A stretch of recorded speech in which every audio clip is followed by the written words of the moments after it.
other countries charge us tariffs. President Donald Trump's weekend tariff announcement is being felt in Ottawa, in Mexico City, in Beijing, and here, in New York, Hong Kong, Seoul, and Taipei. Around the world, markets fell Monday after Trump dropped 25% tariffs on Mexico and Canada, and 10% on China.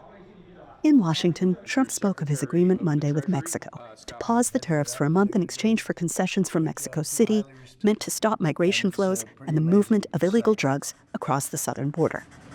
Markets quickly made up some losses after his announcement. He also announced a similar pause with Canada later on Monday.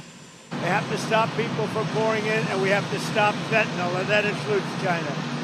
Fentanyl has killed this year at least 200,000 people.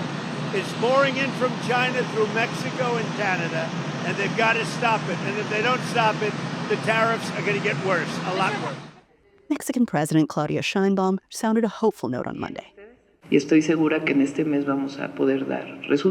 I'm sure that in this month we'll be able to have results, good results for your people, good results for the people of Mexico. And this was the result of the agreement. It was a good conversation, with respect.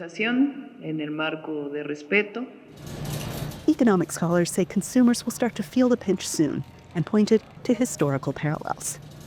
This brings us back to the 1930s, when, as you may recall, a trade war was one of the factors that deepened the Great Depression as economies all over the world erected barriers in order to keep imports out. In the longer term, keeping tariffs high would end up reducing the total amount of global trade, which would diminish competition and reduce the diffusion across the world of technological innovations. And that could end up, over a longer term, reducing the pace of U.S. and global economic growth. China's ambassador to the United Nations, Fu Kong, on Monday said Beijing would turn to the World Trade Organization for recourse. We do believe that this is in violation of the WTO rules, so that's why China is filing a complaint at the WTO, and also where we may be forced to take countermeasures. And let me also emphasize that there is no winner in a trade war. Trump acknowledged that the move would raise prices, but said the higher tariffs would be worth the price to bolster U.S. interests. Anita Powell, VOA News, the White House.